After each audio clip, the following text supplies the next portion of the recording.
आप कोई भी मैप ले लो, जो उसका ऊपरी हिस्सा होता है वो नॉर्थ होता है।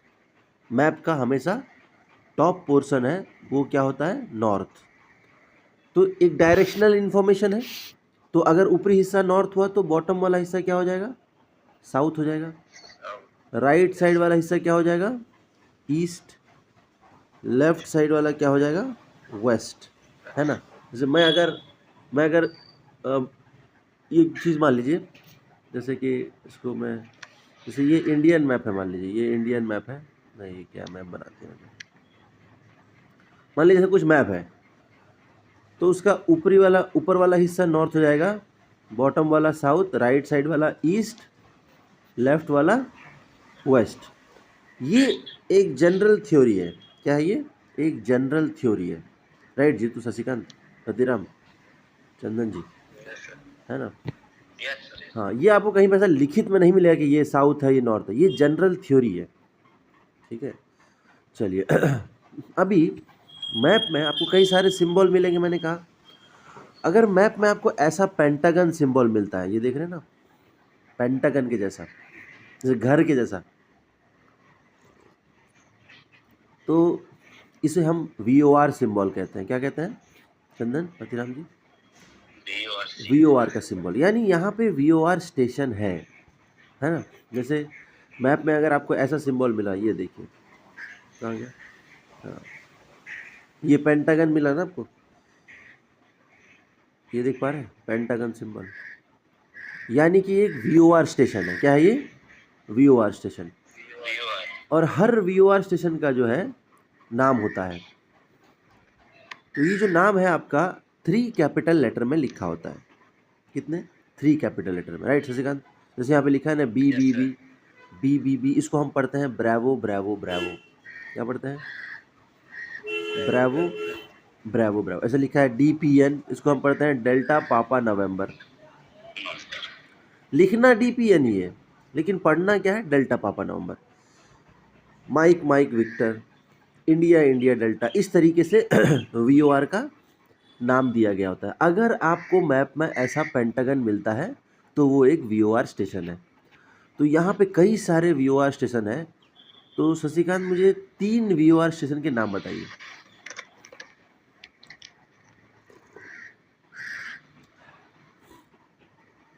तीन VOR स्टेशन के नाम ढूंढ के बताइए। Gulf whisky alpha, golf whisky alpha, ये रहा। सेरा सेरा ब्रावो, हाँ, दोबारा जोर से बोले शशिकांत एक बार। Kilo kilo Juliet, kilo kilo Juliet, क्या बात है, ओके। देखो Sierra Sierra bravo, Sierra Sierra bravo, देखो ये जो है ना, alpha Lima, Juliet alpha Lima, alpha Lima, Juliet alpha Lima है कि alpha alpha Lima? Bravo whiskey alpha, bravo whiskey alpha कहाँ है, ब्रावो विस्की अल्फा, पापा पापा टैंगो, ठीक है, बहुत बढ़िया। Gulf gulf Charlie, gulf gulf Charlie, ये रहा गल्फ गल्फ चार्ली। शशिकांत, चंदन जी, जीतू, ढूंढिए। यस सर, हाँ, यस ढूंढिए सर, ढूंढिए ढूंढिए। हाँ सर, सर लीमा किलो नवंबर, क्या बात है, लीमा किलो नवंबर, हाँ। अल्फा अल्फा गल, फिर है Juliet alpha Lima, Juliet alpha Lima. चलिए, तो आप लोग ढूंढ सकते हैं, इसका मतलब मिल जाएगा आपको, है ना, है कि नहीं। तो क्या देखा हमने पढ़ा कि अगर आपका मैप में ऐसा पेंटागन दिया है तो वो एक VOR स्टेशन है, उसका नाम 3 कैपिटल लेटर में लिखा होगा, है कि नहीं। अब सवाल क्या आना चाहिए यहाँ पे, बताइए सवाल क्या आना चाहिए। जैसे मैंने VOR कहा, आपके दिमाग में तुरंत ये सवाल आना चाहिए। क्या सवाल आना चाहिए, व्हाट इज़ VOR, VOR क्या है, ये सवाल आपके दिमाग में आना चाहिए। अच्छा, स्टार्टिंग में मैंने क्या कहा था, RT is all about position reporting, map reading, yes. तो अभी यहाँ पे देखिए, ये आपको एक जहाज दिख रहा होगा, देखो जहाज ऐसे फड़कता हुआ दिख रहा है आपको, है ना। तो ये जो जहाज इस मैप में कहाँ पे है, क्या इसका पोजीशन है, ये हम ढूंढेंगे एकदम आखिरी में। ठीक है। ये जहाज़ का पोजीशन क्या है इस जगह पे, ये आप लोग मुझे बताएंगे एकदम आखिरी में। आप लोग खुद बताएंगे, मैं नहीं बताऊंगा, ठीक है शशिकांत, आप लोग खुद बताएंगे। चलिए, तो सवाल क्या है, व्हाट इज़ VOR? कितना आइडिया है आपको VOR के बारे में, चंदन जी यस सर। बताइए, VOR के बारे में बताइए। सर VHF ओमी डायरेक्शन रेंज स्टेशन। एकदम सही जवाब है आपका। ये जो है शॉर्ट वेव के लिए होता है, short short wave transmission. Short range transmission, okay, yes sir. हाँ ओके। Yes sir. फिर इसका फ्रीक्वेंसी रेंज होता है 108 से 118 बिल्कुल सही, मेगाहर्ट्ज। बिल्कुल सही।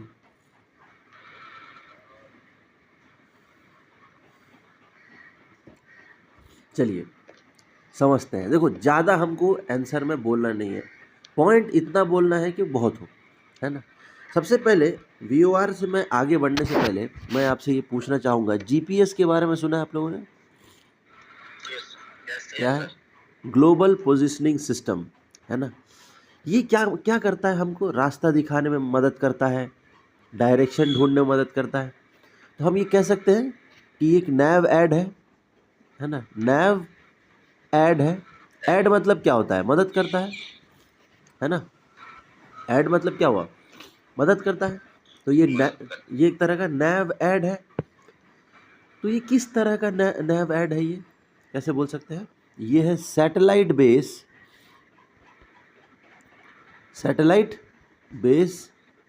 नेविगेशन ऑगमेंटेशन सिस्टम है। क्या है ये? एस बैंस कहते हैं, satellite base navigation augmentation system. DGC वाला हो या WPC वाला हो, आपसे ऐसे नहीं पूछेगा कि ये satellite based navigation augmentation system क्या है, वो पूछेगा ये एस बैंस क्या है। क्या है? एस बैंस क्या है शशिकांत? यानी satellite based navigation augmentation system. इसको सैटेलाइट बेस क्यों कहते हैं पतिराम, सैटेलाइट बेस क्यों कहते हैं? क्योंकि इसका सिस्टम मैक्सिमम जो सैटेलाइट में, सैटेलाइट में, वेरी गुड। उसी तरीके से जो VOR है उसे कहा जाता है ground base radio navigation system. क्या कहा जाता है? Ground base radio navigation system. अब इसको ग्राउंड बेस क्यों कहा जाता है? क्योंकि इसका जो सिस्टम है मैक्सिमम ज़मीन पे है। ये देखिए, ये रहा ग्राउंड पे। ये जो आप एंटेना देख रहे हैं, ये कई बार आपने देखा होगा चंदन जी, शशिकांत जी, वो जो गेट नंबर 15 है उधर से आते हुए आपको दिख जाता है, राइट जीतू जी, है ना। शशिकांत आपने नहीं देखा होगा, लेकिन ये आपका जब एयरपोर्ट पे जाएंगे आप ज़रूर देखेंगे इसको। क्या है ये? VOR का, हाँ VOR का लगा, उसके बारे में अभी आगे चलते हैं। तो VOR क्या है? Ground base radio navigation system. Point number 1, it is a short range, जैसे चंदन जी ने कहा था, ये शॉर्ट रेंज नेविगेशन सिस्टम है। शॉर्ट रेंज फुल फॉर्म क्या है? Very high frequency omni directional range. Operating frequency क्या है?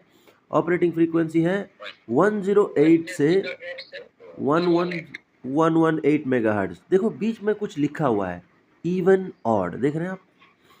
इसको खाली अभी पढ़ लेना है, इसको क्लियरिटी हम आगे समझेंगे। शशिकांत, जिंदगी में क्या है, कुछ डाउट पाल के चलना चाहिए, वो आगे चल के अच्छे से क्लियर होता है।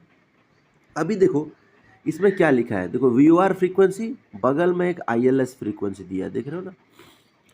क्या है? VOR का टोटल फ्रीक्वेंसी 108 से लेके 118 या 117.9 मेगाहर्ट्ज है ना। लेकिन उसमें से कुछ हिस्सा उसने दिया है ILS को। कौन सा हिस्सा? 108 से लेके 111.95 में जो ऑड फ्रीक्वेंसी है वो ILS को दिया है, बाकी इवन फ्रीक्वेंसी VOR ने खुद रखा है। अब ऐसा क्या है, ये कब हमको क्लियरली समझ में आएगा? जब हम ILS पढ़ेंगे तब हम कंपेयर कर पाएंगे। अभी हमको इतना ध्यान में रखना है कि VOR का जो ऑपरेटिंग फ्रीक्वेंसी है 108 से लेके 117.9 मेगाहर्ट्ज तक है, और उसमें से 108 से लेके 111.95 जो है ऑड वाला हिस्सा उसने ILS को दिया है। ठीक है, कुछ चीज़ें आपको ऐसा पढ़ के रख लेना चाहिए जो आगे चल के क्लियर होता है। तो 3 चीज़ें हमने देखा, क्या देखा यहाँ पे? व्हाट इज़ वीओआर, तो कैसे बोलेंगे Chandan ji? It is a ground based navigation system, radio navigation short range system, radio navigation, बिल्कुल, very high frequency omni directional range station, station. और ऑपरेटिंग फ्रीक्वेंसी क्या है जीतू? 108 से 1172.95 मेगाहर्ट्ज। कितना बढ़िया है। तो यहाँ पे क्या लिखा है? मस्ट रिमेंबर बाय हार्ट लिखा है, देख पा रहे हैं शशिकांत? देखो, आप 4 लोगों में से एक आधा को तो ये क्वेश्चन डीजीसी वाला पूछेगा ही पूछेगा। जरूरी नहीं है जहाँ पे लिखा है must remember by heart important WPC question वो आपको आएगा, लेकिन ये क्वेश्चन आ चुका है, पूछा जा चुका है, इसीलिए यहाँ पे हमने क्या मार्किंग किया है? मस्ट रिमेंबर बाय हार्ट, है ना। चलिए आगे बढ़ते हैं। 3 चीज़ आपको अभी समझ में आ गया। अब एक और चीज़ आइए समझते हैं। जैसे हमने देखा कि वीओआर जो है क्या है? Ground based radio navigation system है। एक चीज़ ध्यान में रखिएगा, है ना, एक जनरल चीज़ है, दुनिया का कोई भी सिस्टम होना वो बिना इन 3 चीज़ों के नहीं बन सकता है। क्या है वो 3 चीज़ें? ऑब्जेक्टिव, प्रिंसिपल, कंपोनेंट, है ना। क्यों शशिकांत जी, क्या है? 3 चीज़ें हैं, ऑब्जेक्टिव, प्रिंसिपल एंड कंपोनेंट। बिना इन 3 चीज़ों के कभी कोई सिस्टम नहीं बनता है। Objective, principle and component. Objective का मतलब होता है शशिकांत मकसद, है ना, उद्देश्य, है कि नहीं? हमारे ज़िंदगी का भी कोई मकसद है कि नहीं? पतिराम के जैसे पतिराम है, पतिराम की ज़िंदगी का मकसद ये है जितना भी बैटरी आए सबको साइन करके भेज दें, है कि नहीं? काम भी करना है सर। बैटरी हम, हाँ, बिना मकसद के कोई नहीं है इस दुनिया में, सबके पास कोई ना किसी किसी चीज़ का मकसद है। मेरा मकसद क्या है? मेरा मकसद है अभी तुरंत B2 ऑथराइजेशन लेना है और जितने भी लोग मिले सबको आरटी पढ़ा दूँगा। हाँ, उसके बाद का मकसद है फ्लाइंग करना है। चलिए, प्रिंसिपल मतलब होता है विचारधारा, है ना। कंपोनेंट का क्या मतलब होता है? कंपोनेंट मतलब किन किन चीज़ों से मिला के बना हुआ है। जैसे आप लोगों का भी विचारधारा होगा, आप सबका। जैसे आप किसी को न किसी देख कर ये सीखते होंगे कि ऐसा अगर मैं कहूँ तो इतने आगे जा सकता हूँ। क्यों पतिराम? ये जो हमारा मकसद है ज़िंदगी में कि हाँ, हमको साइन करना है, आगे चल के हमको ऑथराइजेशन लेना है, जहाज़ साइन करना है, ये हमारा मकसद है। फिर उसके बाद प्रिंसिपल यानी विचारधारा, किसी को ना किसी को हम देखते होंगे, जैसे हमने ऑफिस में किसी ड्यूटी इंजीनियर को देखा, ये बढ़िया काम करता है, ये बढ़िया आदमी है, इसका तरीका बहुत बढ़िया है। भले हम उसके सामने ना बोलते होंगे लेकिन उससे हम सीखते हैं कुछ। क्यों पतिराम? है ना? क्यों शशिकांत? जैसे आप अपने कॉलेज में देखते होंगे किसी इंस्ट्रक्टर को, ये बहुत बढ़िया पढ़ाता है, ये जब बोलता है तो समझ में आता है, तो वैसा एक विचारधारा आप लेके चलते होंगे। तो ज़िंदगी में कोई भी सिस्टम हो, है ना, वो बिना मकसद के, बिना विचारधारा के, बिना कई चीज़ों के मिला के नहीं बनता है। Objective, principle and component. चलो इसको ना हम एक क्या कहते हैं, समझते हैं कि ऑब्जेक्टिव, प्रिंसिपल एंड कंपोनेंट क्या सही में है कि नहीं है। अभी जो मैं पिक्चर बनाऊंगा वो आप मुझे उसको देख के बताइए क्या पिक्चर बना रहा हूँ मैं।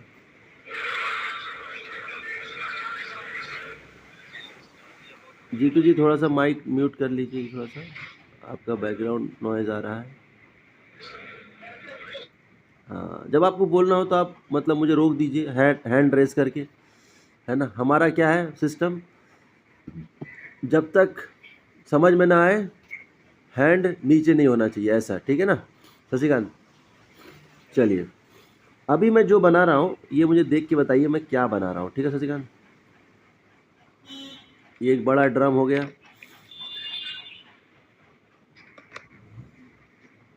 ये है आपका मोटर बन गया, ये छोटा ड्रम हो गया, एक ये नीला ड्रम है सर, वॉशिंग मशीन है। नीला ड्रम कहाँ है? अरे नीला ड्रम नहीं भाई साहब, ये नीला ड्रम की बात मत करो, नीला ड्रम नहीं है ये लाल ड्रम है, ठीक है। चलो तो वॉशिंग मशीन आप सभी ने कभी ना कभी किसी न किसी तरीके से इसको इस्तेमाल किया होगा, है ना? है कि नहीं शशिकांत जी, चंदन जी, यस सर। जी? तो इसका मकसद क्या है इस वॉशिंग मशीन का? कपड़े को क्या करता है ये? निचोड़ देता है? क्या करता है? धोता है, वॉश करता है, पहला मकसद। दूसरा मकसद क्या है बताइए शशिकांत? कपड़े को सुखाना सर। ड्राई करता है। तो आप सोच रहे हैं कि कहाँ ये आरटी पढ़ने आया था, मैं ये कपड़ा धोना सिखाना बता रहे हैं मेरे को, क्यों? नहीं, इसका रिलेशन बता रहा हूँ मैं कि इसका मकसद समझ में आ गया वॉशिंग मशीन का, है ना? Yes sir. तो किस विचारधारा पे ये कपड़ा धोता है? आपने नोटिस किया होगा ये जो ड्रम है, ये वाला ड्रम, है ना? Yes sir. ये ड्रम एक बार ऐसे दाएं घूमता है, फिर उल्टा बाएं घूमता है, ऐसे ही घूमता है ना? दुनिया में जितने वॉशिंग मशीन ऐसे दाएं बाएं, या फिर जो एक होता है टॉप, हाँ, क्लॉक एंटी क्लॉकवाइज। तो ये एक तरह का साइक्लिक प्रिंसिपल पे काम करता है। जैसे दाएं घूमा, फिर उल्टा घूमा, फिर सीधा घूमा, फिर उल्टा घूमा, देख रहे हो ना? साइकिल बनना ना, एक पॉजिटिव नेगेटिव पॉजिटिव। तो किस प्रिंसिपल पे काम करता है? साइंस। तो कपड़ा धो दिया, फिर वहाँ से कपड़ा उठा के आपने डाल दिया इधर, किसके लिए? कपड़ा सुखाने के लिए। तो जब आप इसमें डालते हैं, ये भाई साहब तेज़ी से घूमता है, एक ही तरफ ऐसा घूमता है कि आप पूछो ही मत। तो जब ये तेज़ी से घूमता है तो कौन सा फोर्स लगता है यहाँ पे Shashikant ji? Correct, centrifugal force.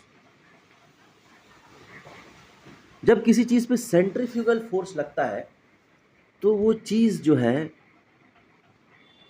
ऐसे बाहर की तरफ निकलने लगता है ना? ऐसा इम्पैक्ट लगता है, चीज़ें एकदम बाहर की तरफ जाने लगती हैं। तो जब चीज़ें बाहर की तरफ जाने लगती हैं तो ये ड्रम जो है उसको रोक लेता है। कपड़ा एकदम बाहर की तरफ जाने लगता है, लेकिन ये ड्रम जो है उसको रोक लेता है। लेकिन उसमें छोटा छोटा जो छेद बना हुआ है उससे क्या निकल जाता है? तो पानी बाहर आएगा। पानी निकल, और बचता क्या है? सूखा हुआ कपड़ा हमको मिलता है। तो ये कौन से विचारधारा पे काम कर रहा है Shashikant? Centrifugal force. Centrifugal force, cyclic principle. चलिए, अब कंपोनेंट क्या है एक वॉशिंग मशीन का चंदन जी? अगर मैं इधर से मोटर हटा दूं, मैंने मोटर हटा दिया, तो ये काम करेगा? No sir. जैसे हमारा एक शरीर है, और शरीर में आँख, नाक, हाथ, पैर सब सही सलामत है तो एकदम शरीर कहलाता है बढ़िया सा। कुछ एक अगर ख़राब हो जाता है तो हमारा एक कंपोनेंट ख़राब हो जाता है ना, है कि नहीं? ऐसा नहीं होना चाहिए, लेकिन उसी तरीके से जैसे मोटर में, वॉशिंग मशीन में मोटर ख़राब हो गया तो एक कंपोनेंट है, मोटर एक कंपोनेंट है, इसका बॉडी एक कंपोनेंट है, एक ड्रम एक कंपोनेंट है। तो ये आप मानते हैं कि नहीं मानते हैं जीतू कि दुनिया में कोई भी सिस्टम हो वो बिना इन तीन चीज़ों के नहीं बन सकता है ना? नहीं मानते सर जीतू आप ऐसा? क्या क्या है शशिकांत? ऑब्जेक्टिव। तो आप आगे चल के एयरक्राफ्ट की सिस्टम सब पढ़ेंगे, न्यूमैटिक सिस्टम, हाइड्रोलिक सिस्टम। तो इन तीन चीज़ों को ढूंढने की कोशिश कीजिएगा कि इसका मकसद क्या है ना? जैसे हम लोग एयर कंडीशनिंग सिस्टम पढ़ते हैं, तो एयर कंडीशनिंग सिस्टम का मकसद क्या है? कंडीशन, यानी कॉकपिट को, कैबिन को, कॉकपिट को कंडीशनड एयर दें। किस प्रिंसिपल पे, हाँ, किस प्रिंसिपल पे काम करता है? एयर साइकिलिंग मशीन है या वेपर साइकिलिंग मशीन प्रिंसिपल पे काम करता है? हवा को एकदम से कंप्रेस करके फिर एक्सपैंड कर देने पे हवा ठंडा हो जाता है। उस प्रिंसिपल पे काम करता है। कंपोनेंट उसके क्या है? अलग अलग कंपोनेंट लगा है, कंप्रेशर लगा है, हीट एक्सचेंजर, कंडेंसर लगा है, हीट एक्सचेंजर लगा है, रीहीटर लगा है ना? तो ये सब कंपोनेंट है। करेक्ट। तो यानी बिना इन तीन चीज़ों के कोई भी सिस्टम नहीं बनता है, राइट चंदन जी? है ना शशिकांत? ये समझ में आ रहा है ना? चलिए, तो अभी तक हमने क्या देखा? VOR का ऑब्जेक्टिव क्या है?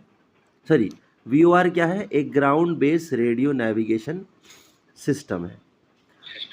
शॉर्ट रेंज है ये, शॉर्ट रेंज, लॉन्ग रेंज नहीं है, ध्यान रखिएगा।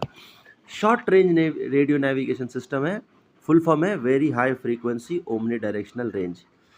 अब हम आगे बढ़ते हुए चलेंगे किस पे, VOR के ऑब्जेक्टिव पे, है ना। यहाँ पे हमने 3 चीज़ देखा था ना, ऑब्जेक्टिव, प्रिंसिपल, कंपोनेंट। तो ऑब्जेक्टिव क्या है VOR का, आइए समझते हैं। ये जो एरो देख रहे हैं, एरो से क्या इंडिकेट कर रहा है यहाँ पे, कि मान लीजिए ये एक मैप है, तो ऊपरी हिस्सा क्या होता है, नॉर्थ होता है ना। ऊपरी हिस्सा क्या होता है, नॉर्थ। तो जो नॉर्थ कलेक्ट पूरा ऐसे घूमेंगे ना, तो 360 डिग्री, ये एरो कितना घूमा देखो, 360। तो नॉर्थ जो है, यानी नॉर्थ को हम 0 डिग्री लेते हैं, क्या लेते हैं, 0 राइट। सुधीर एक बार माइक क्यों म्यूट कर लीजिए। हाँ, देखो जब आपको कुछ बोलना हो ना, तो आप ऐसा हैंड रेज कर दीजिए, तो मैं साइलेंट हो जाऊंगा, फिर आप माइक ऑन करिएगा, फिर हम आप आराम से बोलिए, सब कुछ सुनाई देगा, है ना। चलिए, क्या है ऑब्जेक्टिव, क्या है, चलिए ये पहले एरो का समझिए। एरो का मतलब नॉर्थ, नॉर्थ यानी 0 अभी जैसे आपको मैंने मैप में दिखाया था ना, यहाँ पे नॉर्थ है, यानी कि ये 0 है, नॉर्थ। चलिए तो VOR का ऑब्जेक्टिव क्या है, ये आपको मैग्नेटिक बियरिंग बताता है। क्या बताता है, मैग्नेटिक बियरिंग। अब मैग्नेटिक बियरिंग का क्या मतलब है, मैग्नेटिक का मतलब हो गया मैग्नेटिक नॉर्थ। क्या मतलब हो गया मैग्नेटिक का, मैग्नेटिक नॉर्थ यानी 0 बियरिंग का क्या मतलब है, angular position.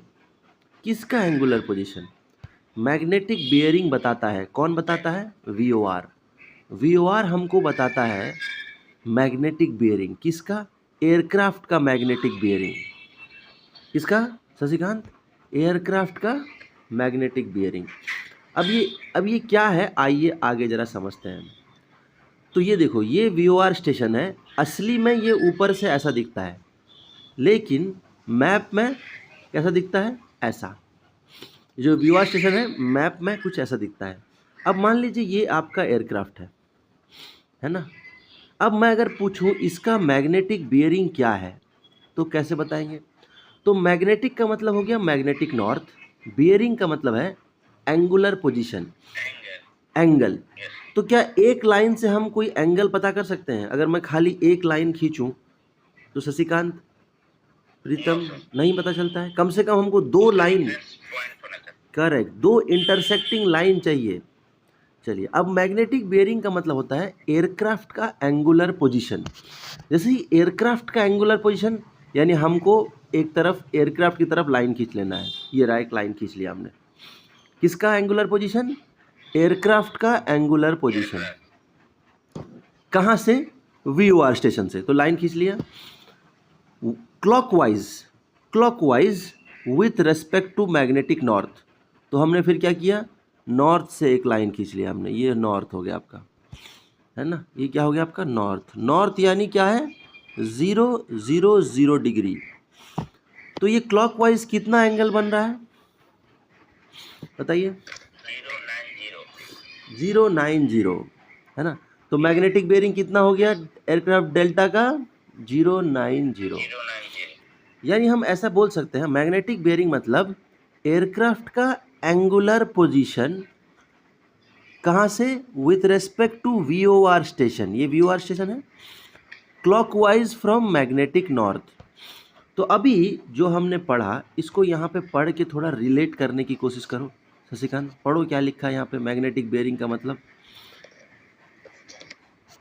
Magnetic bearing is an angular position of aircraft from a station, VOR NDB, clockwise from magnetic north. NDB अभी पढ़ा नहीं है, तो इसको अभी हम नहीं देखेंगे। हाँ, ओके। तो जो अभी हमने यहाँ पे डिस्कस किया इस जहाज़ को लेकर, तो क्या आपको समझ में आया, कुछ क्लियरिटी मिला, ओके। अभी अगर ये आपको समझ में आया, देखो ये जब अगर आपको ये समझ में आया, तो जो मुझे इस एयरक्राफ्ट का मैग्नेटिक बेयरिंग बताइए, क्या है इसका मैग्नेटिक बेयरिंग। सर 180, 180, हाँ 180। हमारा प्रिंसिपल क्या है शशिकांत, डे 1 में बताया था मैंने आपको, जो भी बोलना है वो लिखते हुए बोलना है। है ना। ये मस्ट है, इसको मत स्किप कीजिएगा। अगर आपको फर्स्ट अटेम्प्ट में क्लियर करना है तो आप जो भी बोल रहे हैं क्लास में, कोई जल्दीबाजी नहीं है। मैं भी यहीं बैठा हूँ, आप भी यहीं बैठे हैं, हम कहीं नहीं जा रहे हैं। मेरा आज नाइट शिफ्ट है, मैं आराम से दोपहर को सोऊंगा, रात को उठूंगा। आपको भी ऑफिस जाना है, आपको कॉलेज जाना है, मैं समझ रहा हूँ, लेकिन 8:30 बजे तक टाइम है ना हमारे पास, दिक्कत वाली बात नहीं है। आराम से, धैर्य के साथ। Correct Chandan ji, Patiram? Yes sir, correct sir. चलिए, रोजर सर। हाँ, ये क्या है? ये एक एयरक्राफ्ट है, पापा दिखा आपको, पापा। इसका मैग्नेटिक बेयरिंग बताइए। Sir 270 sir. हाँ, 270, वेरी गुड पतिराम, 270। ठीक है, तो अभी आपने मैग्नेटिक बेयरिंग बता दिया। 1 मिनट मुझे खाली दीजिए, 1 मिनट। तो क्या देखा हमने? Magnetic bearing. ये तो क्या है? ये मकसद है। किसका मकसद है? VOR का, ऑब्जेक्टिव। अब विचारधारा होगा प्रिंसिपल, क्यों? Yes sir. चलिए प्रिंसिपल देखते हैं। अच्छा, एक और जहाज़ रह गया, तो चंदन जी इस जहाज़ का मैग्नेटिक बेयरिंग बताइए, ज़ुलू जहाज़ का। 045 सर। 045, 045। Yes sir. ठीक है, ओके। एक और चीज़ मैं आपको जनरल बताना चाहूँगा कि मान लीजिए शशिकांत, चंदन जी, जीतू, पतिराम, आप लोग कहीं बड़ा सा जू गए। कहाँ गए? बड़ा सा जू। तो कई सारे रास्ते जाते हैं जू में, कई कई जानवर हैं, अलग अलग जगह पे रखे गए हैं जानवरों को। आप आप अकेले उस जू को घूम सकते हैं, लेकिन टिकट आपके पास एक ही दिन का है ना, 1 डे टिकट है।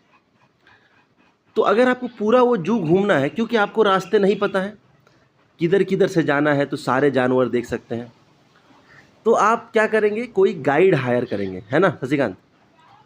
तो वो गाइड को रास्ते सारे पता हैं, वो आपको लेके जाएगा और सारे जानवर एक एक करके दिखा के लेके आ जाएगा। लेकिन अगर आप गाइड हायर नहीं करते हैं तो आपको समझ में नहीं आएगा किधर जाना है, इधर जाना है, उधर जाना है, जाना किधर है, ये आपको नहीं समझ में आएगा। क्यों शशिकांत? तो आप पूरा जू नहीं घूम पाएंगे एक दिन में, तो इसलिए क्या करते हैं? आप गाइड हायर करते हैं। अब मान लीजिए शशिकांत, इधर एक हाथी रखा है, तो आपको ये गाइड ये हाथी दिखा रहा है कि देखो ये हाथी है, ये यहाँ का हाथी है, यहाँ से लाया है, उसके बारे में आपको समझा रहा है।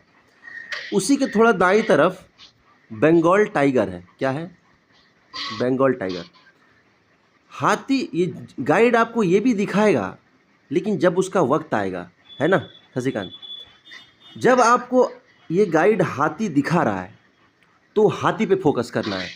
अगर आपको ये गाइड हाथी दिखा रहा है और आपका ध्यान बंगाल टाइगर की तरफ है ना शशिकांत, तो आप ये हाथी के बारे में भी नहीं समझ पाएंगे, बंगाल टाइगर के बारे में भी नहीं समझ पाएंगे। तो मोरल ऑफ द स्टोरी क्या है? यहाँ पे जो मैंने ये स्टोरी बताया, इसका मोरल क्या है कि ये जो मैप है ना RT का, ये एक जू की तरह है, समझ रहे हैं? जैसे कई सारी चीज़ें हैं यहाँ पे। ये जो मैप आप देख रहे हैं, इसमें आपको कई सारे चीज़ें मिलेंगे। आपको जो मैं दिखा रहा हूँ ना, वही देखना है। उसके बाद जो दूसरे चीज़ें हैं, ये हम धीरे धीरे करके आगे समझेंगे। ये हर चीज़ मैप में धीरे धीरे करके हम समझेंगे, लेकिन मैं जो आपको दिखा रहा हूँ वही आपको देखना है। अगर आपने कुछ और देखा या उधर ध्यान दिया, तो फिर मैं जो दिखा रहा हूँ वो आप नहीं समझ पाएंगे। समझ रहे हैं ना शशिकांत? अंडरस्टूड है पॉइंट, है ना? चलिए अभी क्योंकि देखो, जो चीज़ मैंने बताया भी नहीं है उसको ध्यान में, कई सारी चीज़ आपके ध्यान में आ रहे होंगे कि ऐसा भी हो सकता है, वैसे भी हो सकता है, वो सब नहीं सोचना है, खाली जो बता रहा हूँ वही सोचना है। चलिए, तो अभी मैग्नेटिक बेयरिंग समझ में आ गया आपको? कोई डाउट है मैग्नेटिक बेयरिंग में? चलिए अब आते हैं विचारधारा। VOR कौन से प्रिंसिपल पे काम करता है? लाइट हाउस के प्रिंसिपल। अब लाइट हाउस ने आपने देखा होगा, समुद्री इलाके में लाइट हाउस होता है, कैसा घूमता रहता है क्लॉकवाइज।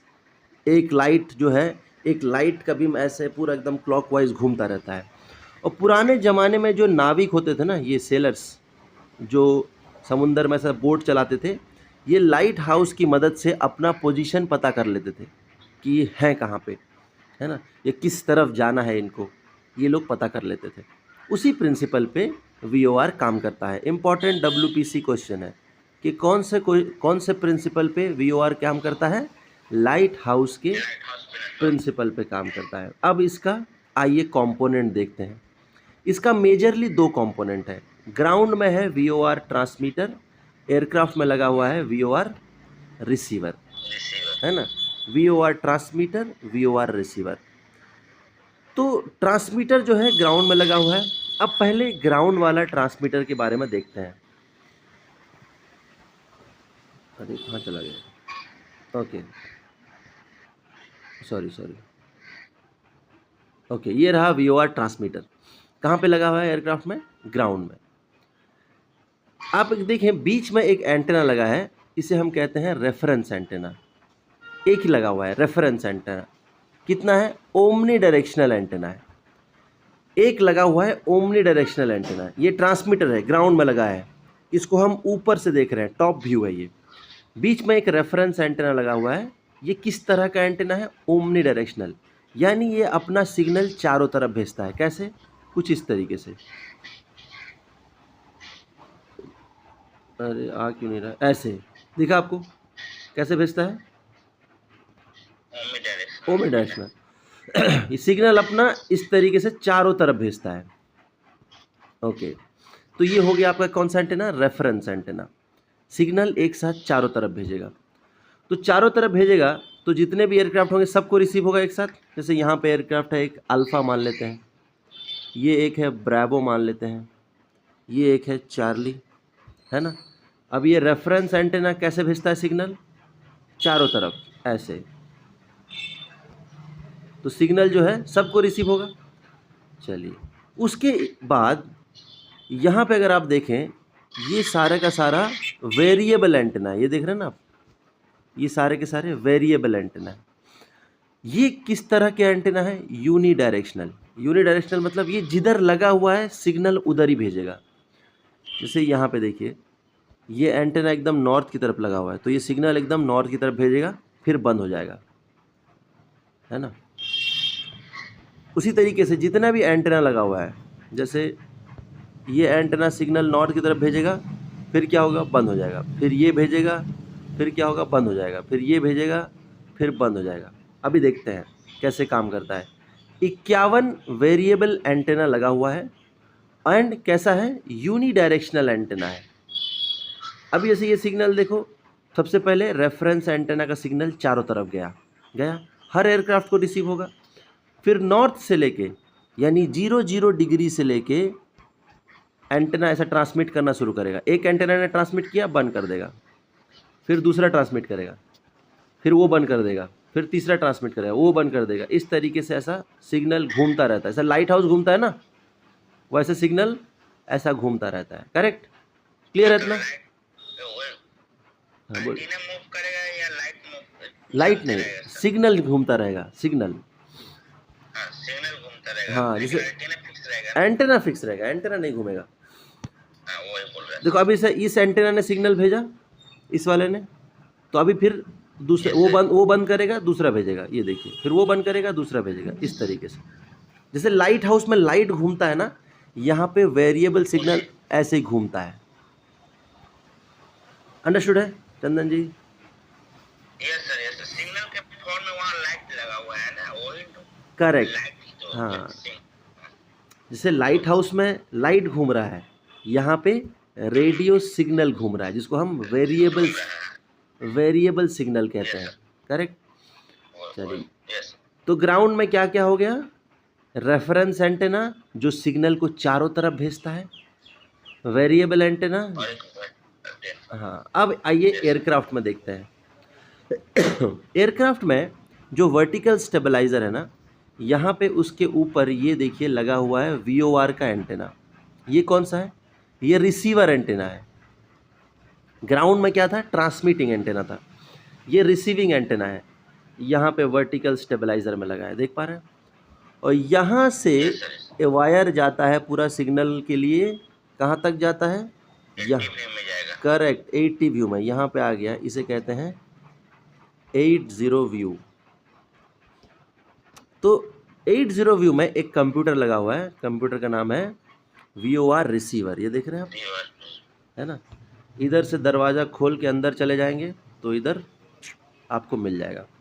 ओके, और कॉकपिट में क्या लगा है? इधर कॉकपिट में RMI नाम का, हाँ, RMI नाम का एक इंडिकेटर लगा हुआ है। RMI का फुल फॉर्म है रेडियो मैग्नेटिक इंडिकेटर। तो ये जो निडल आप देख रहे हैं ना,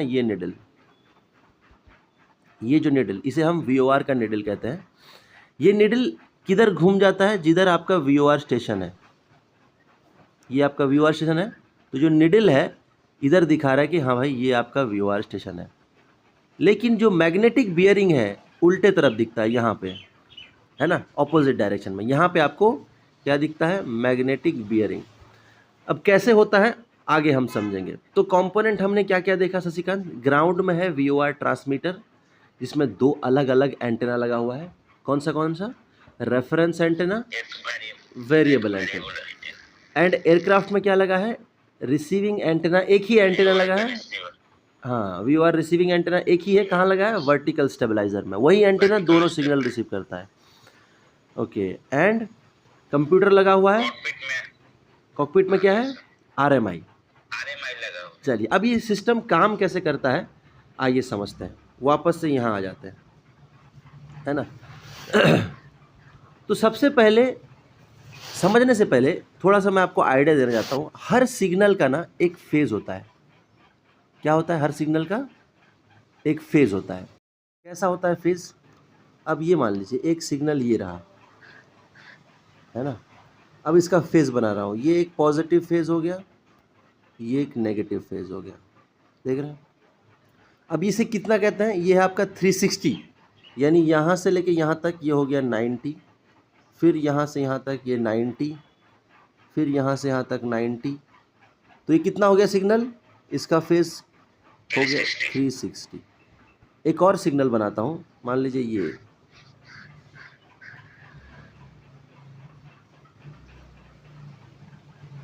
ये कितने का है? यहाँ से लेके यहाँ तक 90 हो गया, फिर इधर 90, इधर 90, है ना। तो ये कितना हो गया कुल मिला के फेज कितना हो गया बताइए शशिकांत? 270। अगर मैं पूछूं कि इन दोनों के बीच में डिफरेंस कितना है, यानी डेल्टा फेज, क्या कहेंगे? फेज डिफरेंस कितना है, तो कैसे बताएंगे आप? दोनों के बीच में, दोनों सिग्नल, ये मान लीजिए सिग्नल A हो गया, ये सिग्नल B हो गया, दोनों के बीच में 90 डिग्री का फेज डिफरेंस है ना। तो ये आप कैलकुलेट करके बता सकते हैं। इसी तरीके से जो VOR का कंप्यूटर लगा हुआ है, कहाँ पे? आपका AT व्यू के अंदर, एयरक्राफ्ट में, ये भी क्या कैलकुलेट करता है? फेज डिफरेंस कैलकुलेट करता है ना। समझ में आ गया? क्या कैलकुलेट करता है? फेज डिफरेंस कैलकुलेट करता है। चलिए तो स्टार्ट करते हैं। सबसे पहले जो रेफरेंस एंटेना है आपके ज़मीन में लगा हुआ, वो क्या करेगा? ओमनी डायरेक्शनल सिग्नल भेजेगा। ओमनी डायरेक्शनल मतलब सिग्नल को चारों तरफ भेजेगा। कैसे? ऐसा भेज दे सबको चारों तरफ। तो हर एयरक्राफ्ट में सिग्नल रिसीव होगा।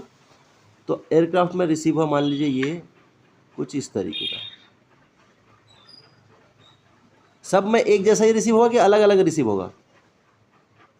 नहीं, एक जैसा रिसीव होगा सर। नो चेंज, सब में एक जैसा रिसीव होगा। चलिए, सब में आप अगर देखें तो एक ही जैसा रिसीव हो रहा है सब में, है ना। Yes sir. अब कहाँ से शुरू होगा? नॉर्थ से लेकर एंटेना शुरू होगा ट्रांसमिट करना। अभी ये वेरिएबल एंटेना जो है सिग्नल ट्रांसमिट कर रहा है एक एक करके।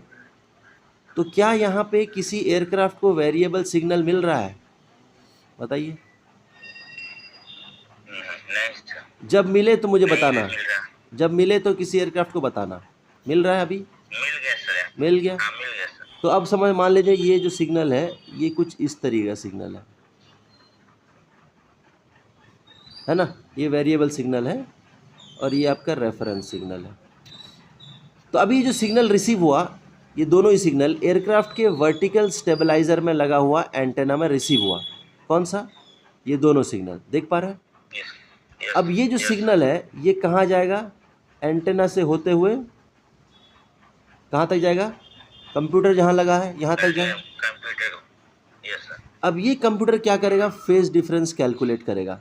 अब वो दोनों सिग्नल कैसा था, रेफरेंस सिग्नल आपका कुछ इस तरीके से था, वेरिएबल सिग्नल कैसा था आपका, ऐसा था। तो क्या फेज डिफरेंस आ रहा है यहाँ पे, 90 डिग्री का आ रहा है। 90 डिग्री, 090 डिग्री है ना। जैसे अभी यहाँ पे देखते हैं हम 090 डिग्री का फेज डिफरेंस है। Yes sir. तो ऑब्वियसली आपका एयरक्राफ्ट का मैग्नेटिक बियरिंग कहाँ पे है, 090। तो ये अभी कैसे ये इंडिकेशन में आएगा, जैसे ही कंप्यूटर ने फेज डिफरेंस कैलकुलेट किया तो कंप्यूटर क्या करेगा, एक वोल्टेज जनरेट करेगा जो कहाँ जाएगा, आपके आरएमआई पे जाएगा। और आरएमआई का जो निडल है किधर मूव कर जाएगा, वीओआर स्टेशन की तरफ। और मैग्नेटिक बेयरिंग कहाँ दिखेगा, पीछे, निडल के पीछे। इतना अंडरस्टूड है शशिकांत, पतिराम, चंदन जी, जीतू, ये पॉइंट अंडरस्टूड है। Yes sir. चलो उसी तरीके से ये सिग्नल तो यहाँ पे रुकेगा नहीं ना, ये तो आगे बढ़ता रहेगा, बढ़ रहा है आगे, है कि नहीं। तो जब कोई और एयरक्राफ्ट रिसीव हो, क्या किसी और एयरक्राफ्ट को रिसीव हो रहा है अभी, नहीं ना। No sir. तो जो वेरिएबल सिग्नल हर एयरक्राफ्ट के पोजीशन के हिसाब से रिसीव होगा। अब जैसे यहाँ पे देखिए, इस एयरक्राफ्ट को रिसीव हुआ तो कैसा सिग्नल रिसीव हुआ, यस सर। एकदम ऑपोजिट। वन। अब इसका जो कंप्यूटर है क्या कैलकुलेट करेगा, फेज डिफरेंस कैलकुलेट करेगा। क्या फेज डिफरेंस है, yes sir. 180 degree, obviously 60 minus 180। Correct, 180 degree phase difference है। यस। तो एयरक्राफ्ट अपने पोजीशन के हिसाब से उसको वेरिएबल सिग्नल मिलेगा।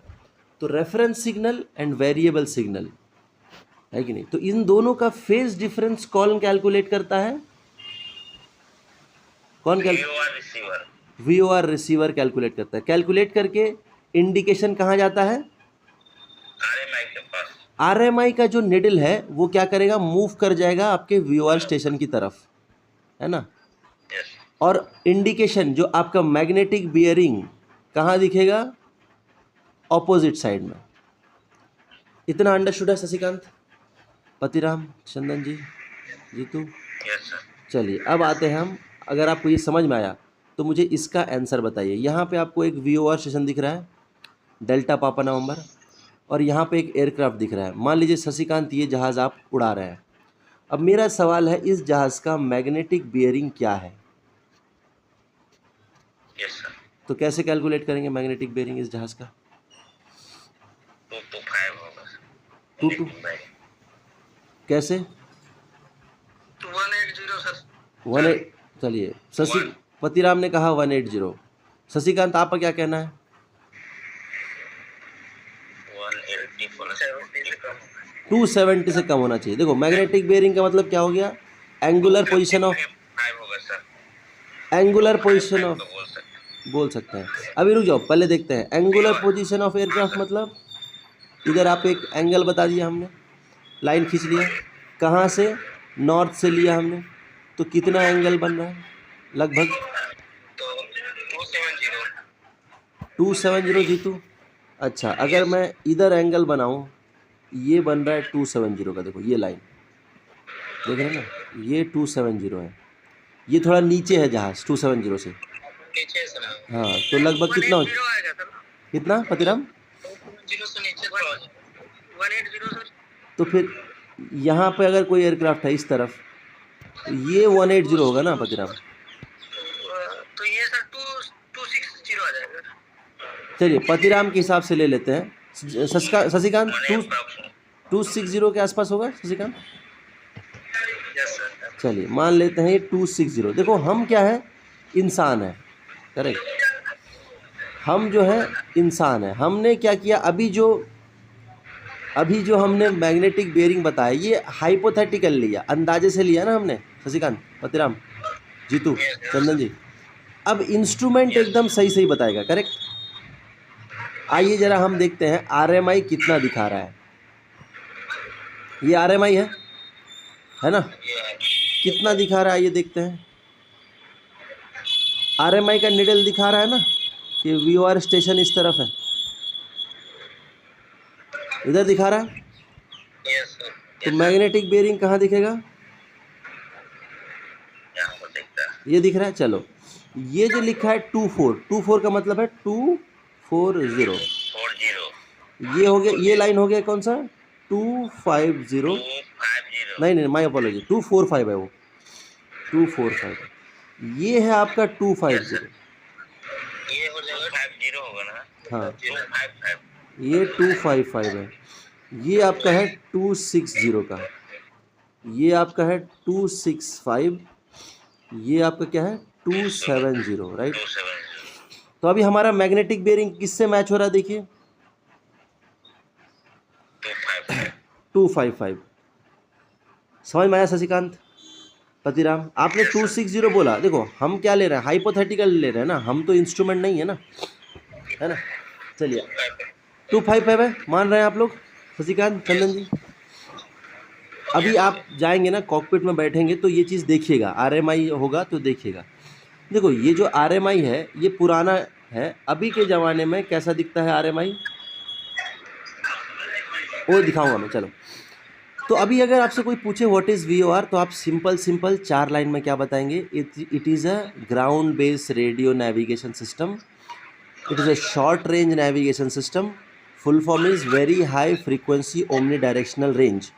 Objective of a VOR is to indicate magnetic bearing, to indicate magnetic bearing। Same magnetic bearing को हम रेडियल भी कहते हैं, क्या कहते हैं, रेडियल। क्या है ऑब्जेक्टिव वीओआर का, मैग्नेटिक बियरिंग और रेडियल बताता है। ये किस प्रिंसिपल पे काम करता है, लाइट हाउस के प्रिंसिपल पे काम करता है। कंपोनेंट कितने हैं, ग्राउंड में है ट्रांसमीटर, एयरक्राफ्ट में है रिसीवर। ट्रांसमीटर में 2 अलग अलग एंटेना लगे हैं, एक है रेफरेंस एंटेना, दूसरा है वेरिएबल एंटेना। रेफरेंस एंटेना जो है सिग्नल अपना चारों तरफ भेजता है, वेरिएबल एंटेना जिस डायरेक्शन में लगा है सिग्नल को उसी डायरेक्शन में भेजेगा। तो एयरक्राफ्ट में जो एंटेना लगा है वो लगा है वर्टिकल स्टेबलाइजर पे, और कंप्यूटर लगा है वीओआर रिसीवर कंप्यूटर, वो आपका एवियोनिक्स कंपार्टमेंट में लगा हुआ है। तो एक कंप्यूटर क्या करता है, दोनों ही सिग्नल का फेज डिफरेंस कैलकुलेट करके आरएमआई में देता है। आरएमआई में जो निडल है वो पॉइंट करता है किधर, वीओआर स्टेशन की तरफ, एंड उसके उल्टे तरफ क्या दिखता है, मैग्नेटिक बेरिंग, है ना। इतना क्लियर है शशिकांत, पतिराम, जीतू? चलिए, अगर आपको रत्ती भर भी डाउट है तो आप पूछ सकते हैं, कोई दिक्कत वाली बात नहीं है। अब अगर ये समझ में आ गया, मेरा एक सवाल है, क्या सवाल है, क्या हम सिर्फ वीओआर की मदद से, सिर्फ एक वीओआर की मदद से हम क्या अपना पोजीशन हवा में बता सकते हैं? यस और नो में जवाब देना है आपको, है ना, यस या फिर नो में जवाब देना है। तो नहीं बता सकते हैं, अच्छा ठीक है। तो उससे पहले क्वेश्चन समझ लो चंदन जी, अगर मैं कहूँ मेरा रेडियल है 270 टैंगो रोमियो विक्टर, रेडियल यानी मैग्नेटिक बेरिंग, इस तरीके से हम लिखते हैं, कैसे लिखते हैं, रेडियल 270 टैंगो रोमियो विक्टर। तो आप क्या बता सकते हैं चंदन जी, शशिकांत, पतिराम, कि हम कौन से एयरक्राफ्ट में हैं? 270 से बात कर रहे हैं तो हाँ, गल्फ में सर। क्यों शशिकांत गोल्फ में है? तो ये तो आपने बता दिया है ना, पता चल गया आपको जहाज़ यहाँ पे है करके। अच्छा चलिए, अगर अभी मैं कहूँ मेरा पोजीशन है रेडियल यानी magnetic bearing 090 tango Romeo victor, तो क्या बता सकते हैं मैं कौन से एयरक्राफ्ट में हूँ? तो सर बता सकते हैं, लेकिन इसमें 3 एयरक्राफ्ट, नहीं, मैं कौन से में हूँ? तीनों है। मैंने कहा मेरा पोजीशन ये है। 090 ब्रावो में होगा सर। क्यों, चार्ली में नहीं होगा? तीनों लाइन हो जा रहा है सर, तीनों हो जाएगा, 3 हो जाएगा ना, Bravo Charlie delta sir. Bravo Charlie delta 3 हो गया ना। हाँ तो अब मुझे बताइए, क्या हम इकलौते वीओआर की मदद से, सिर्फ एक वीओआर की मदद से अपना पोजीशन बता सकते हैं? नो सर, नहीं बता सकते। चलो अच्छा, अगर मैं 2 वीओआर लगाऊं, मान लो एक वीओआर यहाँ लगाया मैंने, ये मान लीजिए है लीमा किलो नवंबर, ठीक है। तो अगर मैं अब कहूँ अगर मैं अब कहूँ मेरा पोजीशन है radial 090 tango Romeo Victor, radial 180 Lima kilo November, तो बता सकते हैं कौन से एयरक्राफ्ट में हूँ? Charlie sir. चार्ली। क्यों पतिराम? चार्ली। चार्ली एयरक्राफ्ट में। अच्छा, अगर मैं कहूँ मेरा रेडियल है 090 टैंगो रोमियो विक्टर और रेडियल है 150 लीमा किलो नवंबर, तो बता सकते हैं कौन से एयरक्राफ्ट में हूँ? Delta sir. 150। लगभग 150 के आसपास। डेल्टा। डेल्टा में आ जाएगा। तो यानी हम 2 VOR की मदद से पोजीशन बता सकते हैं, एक की भी नहीं, है ना? तो जब हम 2 VOR की मदद से पोजीशन बताते हैं उसे कहा जाता है थीटा थीटा सिस्टम। क्या कहा जाता है? थीटा थीटा थीटा सिस्टम, है ना? नोट कर लीजिए, जब हम 2 VOR की मदद से बताते हैं तो थीटा थीटा सिस्टम कहते हैं। तो अभी हमने देखा कि हम एक VOR की मदद से हम पोजीशन नहीं बता सकते हैं। तो अभी हम समझते हैं, आइए, कि हम हवा में पोजीशन कैसे बताते हैं। हम हवा में 3 डायमेंशनल पोजीशन बताते हैं। क्या बताते हैं? 3 डायमेंशनल। क्या क्या है वो डायमेंशन? पहला है रेडियल, डिस्टेंस, ऑल्टीट्यूड। क्या क्या है डायमेंशन वो? Radial, altitude. रेडियल के लिए हमें क्या इंस्ट्रूमेंट चाहिए? मैग्नेटिक बेयरिंग, मतलब VOR सर। VOR। ऑल्टीट्यूड के लिए हमें क्या इंस्ट्रूमेंट चाहिए? अल्टीमीटर। एंड डिस्टेंस के लिए क्या चाहिए हमको, बताइए? DME। चलिए, अब सवाल क्या आना चाहिए? क्या सवाल आना चाहिए? नहीं, हमने कहा DME। अब DME जैसे आया, सवाल क्या आना चाहिए शशिकांत? DME क्या है? What is DME? यस, तो DME भी एक ग्राउंड बेस्ड नेविगेशन सिस्टम है ना? इसका भी सिस्टम है, तो क्या क्या होगा? Objective, principle and component. क्या ऑब्जेक्टिव है इसका? इसका ऑब्जेक्टिव है ये स्लैंट रेंज डिस्टेंस बताता है। क्या बताता है? तो ऑब्जेक्टिव समझ में आया? मकसद इसका क्या है? डिस्टेंस बताना, स्लैंट डिस्टेंस। प्रिंसिपल, ये काम करता है रैंडम PRF प्रिंसिपल पे। रैंडम PRF मतलब PRF का फुल फॉर्म है पल्स रिपीटेड फ्रीक्वेंसी। अब देखो, 3 चीज़ें हैं, डिस्टेंस, टाइम, स्पीड। हाँ, 3 चीज़ें हैं। देखो, डिस्टेंस, टाइम, स्पीड। इसमें से अगर आपको 2 चीज़ पता होगा, कोई 2 भी चीज़ पता होगा, तीसरा आप फाइंड आउट कर लेंगे, है ना? एक चीज़ समझो, जो फ्रीक्वेंसी है, रेडियो फ्रीक्वेंसी, उसका फिक्स स्पीड है। क्या है? नोट कर लो, 3 × 10⁸ मीटर पर सेकेंड। ये फिक्स स्पीड है। किसका स्पीड है ये? VOR फ्रीक्वेंसी का। तो VOR फ्रीक्वेंसी इतने स्पीड पे ट्रैवल करता है। स्पीड हमको मिल गया। अगर हमको टाइम मिल जाए तो हम डिस्टेंस भी निकाल सकते हैं, क्योंकि फॉर्मूला क्या है? फॉर्मूला क्या है? Distance is equal to, formula है ना एक, distance is equal to time upon speed, या time is equal to distance upon speed, है ना? वो क्या है फॉर्मूला है, हम आगे चल के समझेंगे। तो अब क्या होता है, ऑब्जेक्टिव क्या है VOR का एंड आपके DME का? स्लैंट रेंज डिस्टेंस बताता है। तो अभी कंपोनेंट समझते हैं, फिर हम पता करेंगे कैसे। प्रिंसिपल भी आपको समझ में आ गया, रैंडम PRF ये पढ़ लिया हमने। अब कंपोनेंट देखते हैं। ध्यान हमेशा रखिएगा, DME में 2 कंपोनेंट हैं। एक है DME इंट्रोगेटर, कहाँ लगा हुआ है? एयरक्राफ्ट में लगा हुआ है। दूसरा है DME ट्रांसपॉन्डर, कहाँ पे लगा हुआ है? ज़मीन में। DME हमेशा कोलोकेटेड होता है VOR के साथ, कोलोकेटेड, कपल्ड। जहाँ पे VOR लगा होगा DME उसको चिपक के रहेगा, साथ में रहेगा, है ना? इसका ऑपरेटिंग फ्रीक्वेंसी क्या है? 960 से लेके 231213 मेगाहर्ट्ज। इम्पॉर्टेंट WPC क्वेश्चन, ध्यान रखिएगा, मिस मत कीजिएगा। ये DGCA में पूछा जाता है, सॉरी WPC एग्जामिनेशन में पूछा जाता है, इसका आपको ध्यान रखना है। तो डीएमई इंट्रोगेटर लगा है आपका एयरक्राफ्ट में। ये क्या करता है, कुछ पल्स भेजता है। तो जो पल्स जाता है आपको कहाँ पे, डीएमई ग्राउंड स्टेशन रिसीव करता है। डीएमई ग्राउंड स्टेशन क्या करता है, उसी पल्स को वापस भेज देता है। तो अब ये जो सिग्नल है जाके आने में कुछ टाइम लगेगा, है ना। तो हमने क्या देखा, डिस्टेंस, टाइम, स्पीड, तीन चीज़ें हैं।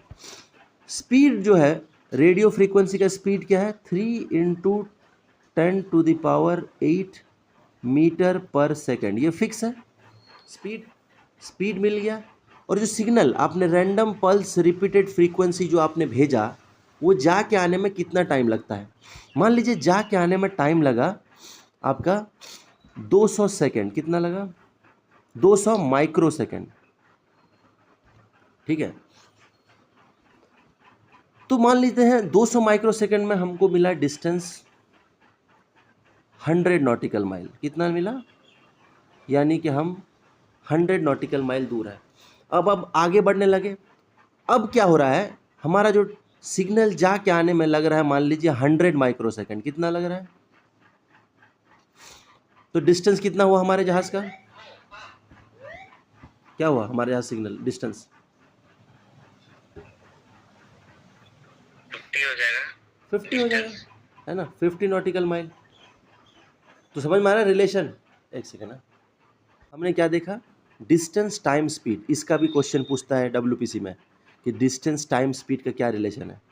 कैसे निकाला हमने डिस्टेंस टाइम स्पीड, अभी हमको टाइम पता चल गया क्योंकि सिग्नल जाके आने में, ये रैंडम पीआरएफ का मतलब क्या है, पल्स रिपीटेड फ्रीक्वेंसी, यानी वही सिग्नल जा रहा है वही आप वापस आ रहा है रिपीटेडली, तो उसे कहते हैं स्पीड होगा उसका। हाँ नहीं, टाइम लगा, कितना टाइम लगा सिग्नल को जाके आने में। स्पीड तो फिक्स है, स्पीड तो फिक्स है, स्पीड फिक्स है, यस स्पीड हमारा फिक्स है।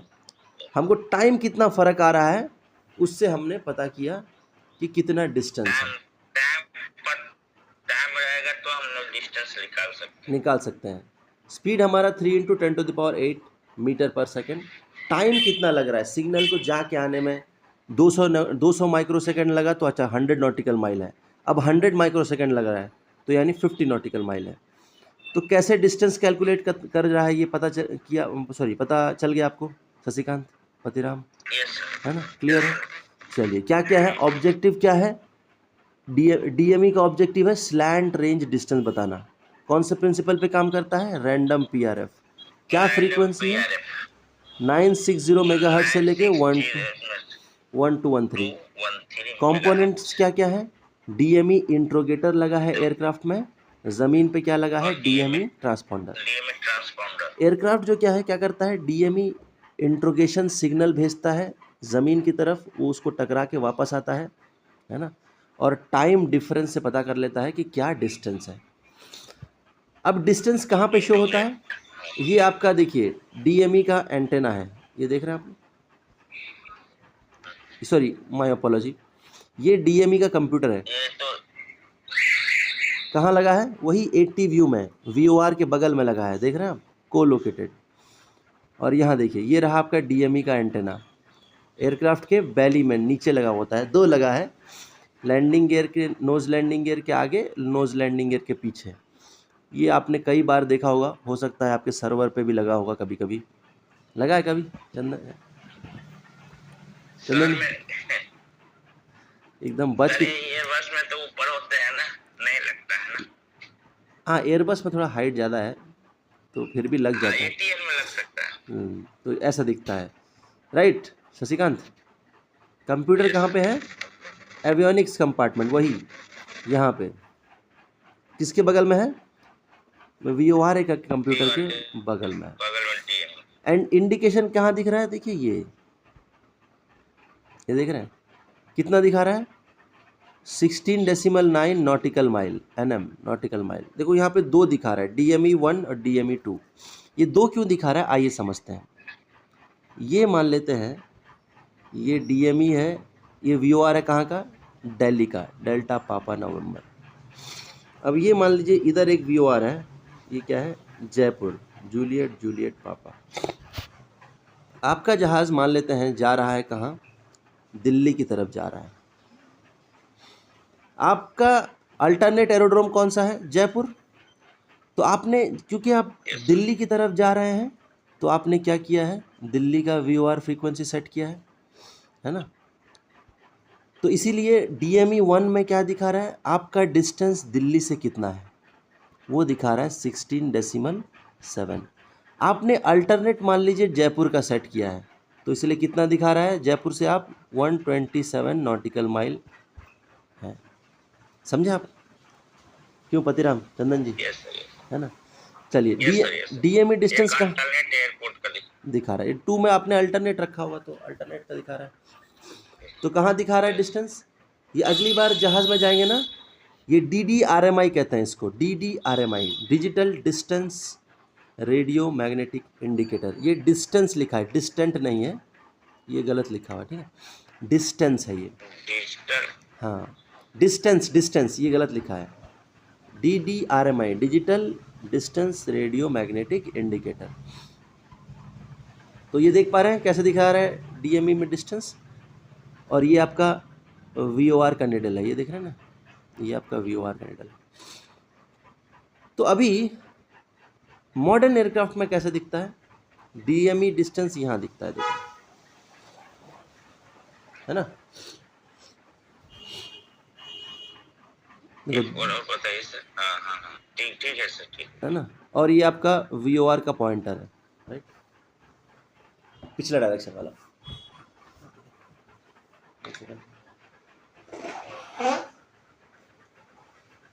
ओके, चलिए आगे बढ़े। कहाँ दिखता है, समझ में आया आपको शशिकांत जी, पतिराम, चंदन जी, जीतू? चलिए, यस, देखो अभी ना हमारे पास असली में VOR लगा है, ना असली में एयरक्राफ्ट लगा है। हम मैप में कैसे पता करेंगे? ये जो है आपका ऊपर से VOR ऐसा दिखता है। डिस्टेंस जो है हम एक रेफरेंस के लिए एक रेडियस जो है हम ले लेते हैं, यहाँ से VOR से लेके यहाँ तक का डिस्टेंस 30 नॉटिकल माइल ले लेते हैं, है ना। ये डॉटेड सर्कल बना लिया हमने ये रेडियस ले लिया 30 नॉटिकल माइल हमारे रेफरेंस के लिए, कि हम हाँ अंदाज़ा लगा सकें। यानी यहाँ से यहाँ तक कितना होगा डिस्टेंस, 30 नॉटिकल माइल। यहाँ से भी 30, कहीं पे भी आप लीजिए 30 नॉटिकल माइल डिस्टेंस है ना। वो कैसे इंडिकेट हो रहा है, उस चक्रे के चारों तरफ, चक्रे के आसपास, यानी ये जो गोल चक्कर बना हुआ है इसके आसपास ऐसे लिखा होगा, है ना। देखो जो मैं दिखा रहा हूँ वही आपको देखना है मैप में भी, आसपास में जो अलग अलग जानवर हैं उनको नहीं देखना है। तो ये देख लिया आपने क्या डिस्टेंस है VOR से लेके यहाँ तक, क्या डिस्टेंस है सत्यकांत? चलिए, अगर मैं अभी कहूँ मेरा रेडियल है 090 टैंगो रोमियो विक्टर, तो क्या बता सकते हैं मैं कौन से एयरक्राफ्ट में हूँ? नहीं बता सकते ना। चार्ली में कैसे हो गया? मैंने कुछ बोला ही नहीं, खाली रेडियल बोला है। तीनों में आ जाएगा ना। हाँ, चलिए, अगर मैं अब कहूँ कि मेरा जो पोजीशन है उसमें रेडियल है 090, DME है 30 टैंगो रोमियो विक्टर, तो अब बताइए कौन सा जहाज में हूँ? चार्ली। अभी अगर मैं कहूँ मेरा पोजीशन है रेडियल है मेरा 00, क्या है 000, DME है 45, कहाँ से? टैंगो रोमियो, क्यूबेक एयरक्राफ्ट हो गया, राइट, अंडरस्टूड है ना। चलो, अगर मैं अभी कहूँ मेरा पोजीशन है radial 090, DME 15 tango Romeo victor, तो क्या हो जाएगा मेरा पोजीशन? ब्रेवो हो गया। क्यों शशिकांत, अंडरस्टूड है कि नहीं है, बताइए। ओके, बहुत बढ़िया। तो अभी ये जो हमने हाँ बोलिए। हाँ, जैसे जो हमने 00 का लिया है क्यूबेक का, हाँ, और ये हमारे सर्कल से बाहर है, हाँ, और हम इस सर्कल को ही 30 nautical mile 30 nautical mile measure कर रहे हैं। करेक्ट, ये एक रेफरेंस के लिए लिया है हमने। Yes sir. हाँ, ऐसा नहीं कि जो जहाज सर्कल के अंदर आएगा वही उसका दिखेगा, ऐसा नहीं है। ये एक डिस्टेंस रेफरेंस के लिए हमने लिया। Yes sir. हाँ, और क्या डाउट पतिराम? बस यही था सर। हाँ, तो हाथ नीचे कर लो, हाथ जब तक उठा दे रखोगे तो पूछता रहूँगा मैं। हाँ, चलिए, डाउट क्लियर होते ही हैंड नीचे कर लेना है, नहीं तो मैं फिर। ठीक है। ओके, तो ये हो गया हमारा। अभी हमने पहले क्या देखा था, दो हमने अपना पोजीशन, अगर देखो यहाँ पे एक वीओआर बना दिया मैंने, ये वीओआर है, मान लेते हैं लीमा किलो नवंबर। अगर मैं कहूँ मेरा रेडियल है मेरे जहाज़ का, रेडियल है मेरा जहाज़ का 090, क्या है, कहाँ से, टैंगो रोमियो विक्टर, फिर मैंने कहा रेडियल 180, क्या कहा, 180 लीमा किलो नवंबर। तो बता सकते हैं मैं कौन सा एयरक्राफ्ट में हूँ? Echo sir. दोबारा देखो, इसको दोबारा बोलता हूँ, दोबारा सुनो।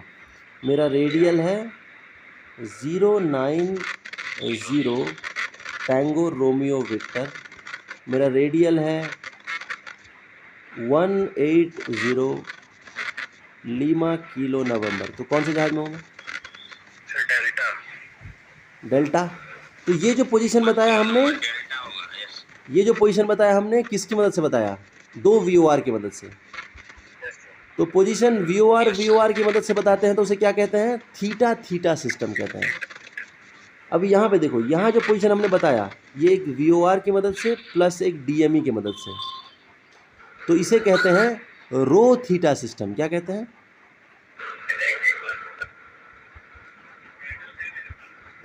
इसे क्या कहेंगे? रो थीटा। यानी अगर अपना पोजीशन आप वीओआर डीएमई की मदद से बताते हैं उसे कहते हैं रो थीटा। सिर्फ अगर आप वीओआर की मदद से बताते हैं उसे क्या कहेंगे? Theta theta system. क्या कहेंगे चंदन? नहीं समझ में आया आपको? अरे शशिकांत थोड़ा सा म्यूट कर लिया भाई, माइक म्यूट कर लिया, वो आ रहा है बैकग्राउंड नॉइज। हाँ, ये नहीं समझ में आया? थीटा थीटा रो थीटा बताइए चंदन जी, पतिराम। सर एक मतलब वीओआर और डीएमई की सहायता से अगर हाँ, मैनेज कर रहे हैं तो रूट थीटा बोले, बिल्कुल सही, और दो वीओआर के में सहायता से तो थीटा थीटा बोले। बिल्कुल सही। क्लियर है इतना? Okay sir. अभी अगर मैं कहूँ मेरा रेडियल है 000 tango Romeo Victor, radial 270 Lima kilo November. तो बताइए मैं कौन से एयरक्राफ्ट में हूँ?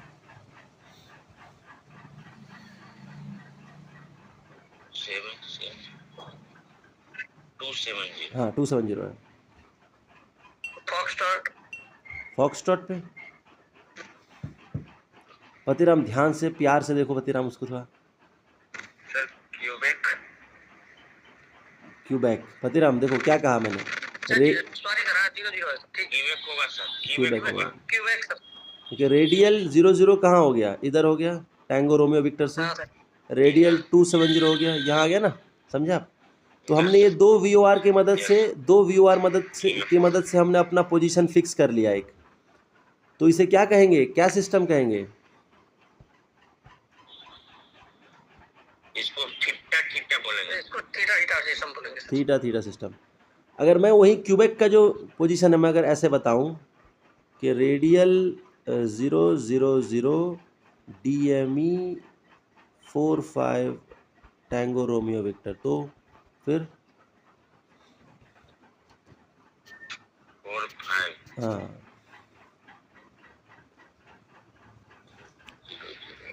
तो ये होगा सर, क्यूबिक होगा सर। क्यूबेक होगा। तो ये कौन सा सिस्टम हो गया? एक वीओआर एंड एक रेडियल रो थीटा। क्लियर है इतना? रो थीटा क्लियर है? Yes sir. चलिए, अब जो इतना हमने तामझाम पढ़ा, इतना सारा पढ़ा, किस लिए पढ़ा आइए समझते हैं। मैंने क्या कहा था स्टार्टिंग में? RT is all about direction finding, position reporting, map reading, है ना? तो अब जब बात हमारे मैप वगैरह की आ गई है तो अभी चलिए समझते हैं। एक जहाज़ यहाँ पे आपको फड़कता हुआ दिखेगा, देखिए, दिख रहा है आपको फड़कता हुआ, फ्लैश कर रहा है जहाज़। एक सेकंड सर। मुझे साफ साफ दिख रहा है, देखो। Yes sir. चलिए, यस अभी आपको इसका पोजीशन बताना है। देखो, मैंने कहा था ना कि जंगल में या जू में बहुत सारे जानवर हैं। ये जानवर अलग अलग जगह आपको दिख रहे हैं, तो जानवरों से कंफ्यूज नहीं होना है आपको। अब मुझे इस जहाज़ का पोजीशन बताइए।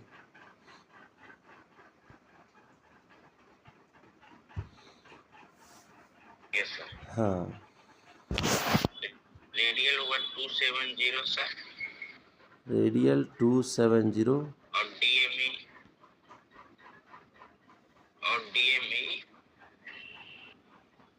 कहीं सर्कल के आसपास लिखा हो Shashikant? Sir 25 nautical mile. 33 sir. नहीं, 33 कहीं नहीं लिखा है। 33 सर। नहीं 25 सर। 25 रेफरेंस कहाँ से ले रहे हैं आप, उसको बताना है। 25 लीमा किलो नवंबर, व्यूअर के स्टेशन। कौन से व्यूअर स्टेशन से, वो बताना है आपको, है ना। तो इसी जहाज़ का पोजीशन में अलग तरीके से, किलो नंबर। अच्छा, इसी जहाज़ का पोजीशन में अगर मैं थीटा थीटा सिस्टम से बताऊं, यहाँ देखो एक और व्यूअर लगा हुआ है, देख रहे हैं आप? कौन सा? Juliet alpha Lima. तो अब मुझे बताइए इस जहाज़ का पोजीशन इस व्यूअर की मदद से कैसे बताएंगे? रेडियल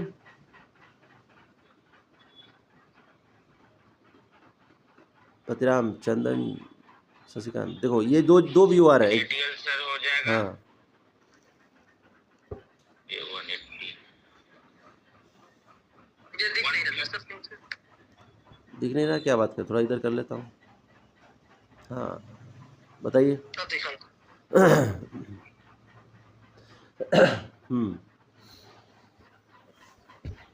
दो व्यूअर की मदद से बताना है, यानी थीटा थीटा सिस्टम में बताना है।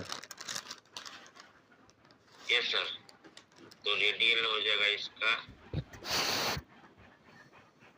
250। कितना? 250 सर। ये Juliet alpha lima sir. Juliet alpha Lima 250 नहीं होगा। अच्छा, एक लाइन खींचिए इधर, ये हो गया ये लाइन, तो क्या एंगल बन रहा है? Yes sir. नॉर्थ ऊपर वाला हो गया, यानी 0 0। ये हो गया 180 बता रहा है सर। 180 तो ये हो गया, 180 ये 180 है ना। 150 सर। हाँ। तो रेडियल 150 150 कहाँ से? जूलियट कहाँ से? Juliet alpha lima. लीमा। चलिए दूसरा रेडियल बताइए। और फिर दूसरा हो जाएगा सर 270 रेडियल लिमा 2 किलो नवंबर। लीमा किलो नवंबर। अंडरस्टूड है कैसे पोजीशन बता रहे हैं हम अभी? Yes sir. शशिकांत, ये समझे आप, है ना? शशिकांत समझ में आया? Yes sir. अभी देखो, यहाँ से देखो रेडियल 270 हो गया लीमा किलो नवंबर से, है ना। अगर मैं ग्वालियर लूँ, ग्वालियर से क्या रेडियल आपका देखिए, लगभग 70 80, लगभग हो जाएगा 70 90 90 80 का बोल सकते 80। Radial 80 sir. तो कैसे बोलेंगे? Radial 080 080 golf whisky whisky alpha. Radial 270 lima kilo number. समझ गए ना पतिराम? हाँ सर। Shashikant, yes sir. एक और लेना है ये।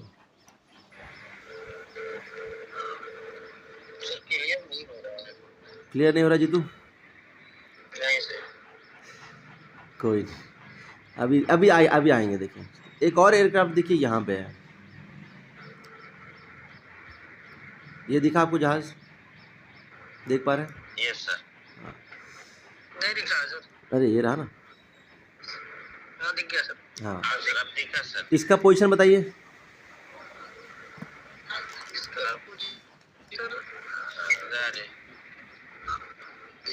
और 045 sir. Radial 090 sir 090 bravo number bravo number DME बता दीजिए, DME DME sir DME 25 sir कहाँ से हो गया ये? Bravo November. Yes sir 25 bravo number. तो अगर मैं कहूँ ऐसा कि जो ब्रावो नवंबर ये ऑफ द एयर है, क्या है ये?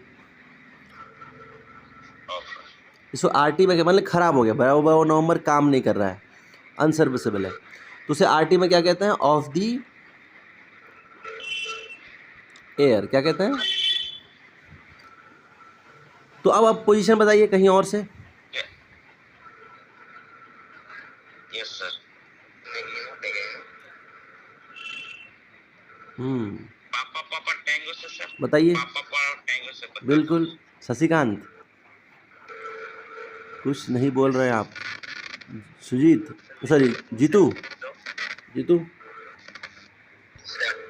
आप देखिए, ये जो बताया अभी चंदन जी ने, ये ब्रावो नवंबर VOR स्टेशन है ना? इसके रेस्पेक्ट में आपका रेडियल क्या है? 270 सर। अरे रुक जाओ, पता जीतू को बोलने दो, पतिराम उनको समझ नहीं आया। इसके रेस्पेक्ट में 270 कैसे हो गया पतिराम? इसके रेस्पेक्ट में पापा टैंगो से ले रहे हैं नहीं, पापा से टैंगो से नहीं ले रहे हैं। जीतू ये समझ में आया ना अभी जो अभी चंदन जी ने कहा, ये समझ में आया कि नहीं आया आपको? ये समझ में नहीं आया। 090 डेल्टा 25 BVN ये डेल्टा नहीं है, DME हो गया 25, यानी यहाँ से लेके यहाँ तक का डिस्टेंस 25 है, यानी ब्रावो नवंबर VOR से एयरक्राफ्ट का डिस्टेंस 25 है। अब रेडियल इसका बोलिए।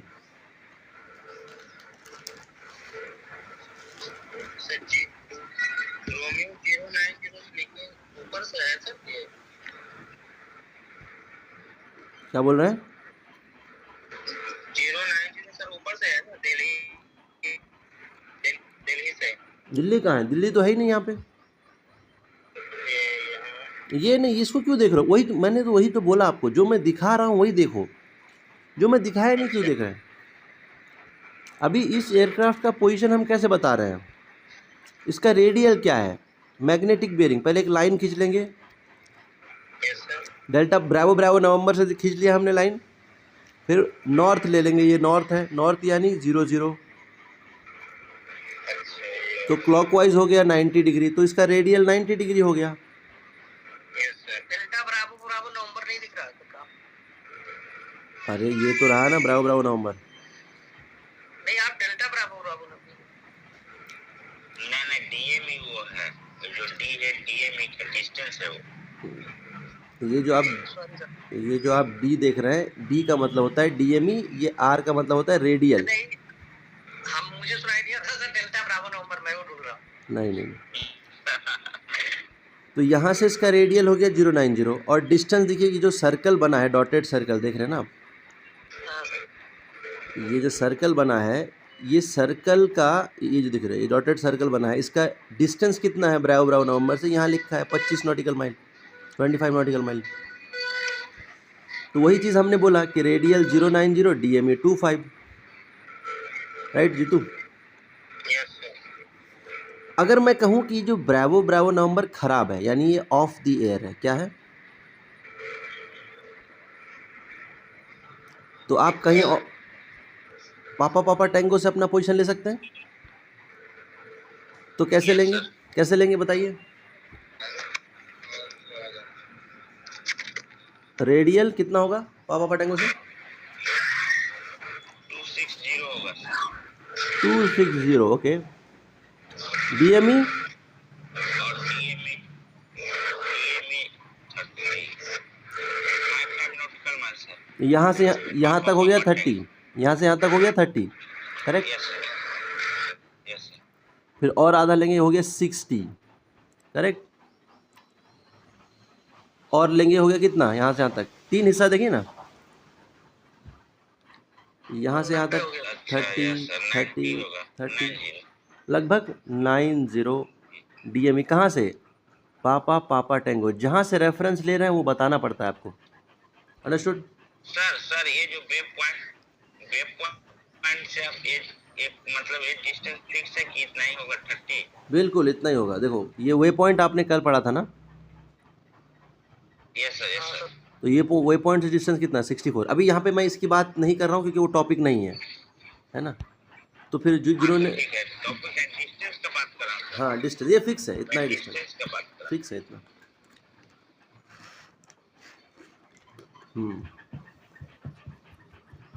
तो अभी अगर मैं फिर से कहूँ कि ये तो गया था, ब्रावो ब्रावो नंबर भी ऑफ द एयर है, पापा पापा टैंगो भी ऑफ द एयर है, तो कहीं और से अपना पोजीशन ले सकते हैं? Yes sir. कहाँ से ले सकते हैं? अभी गोल्फ गोल्फ चार्ली, है ना? Yes sir. लीजिए।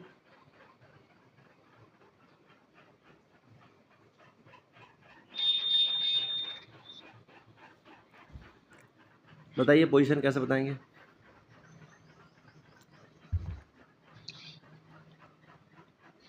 रेडियल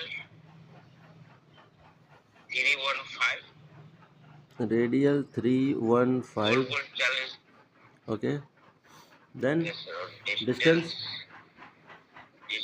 एक मिनट, डिस्टेंस क्या है?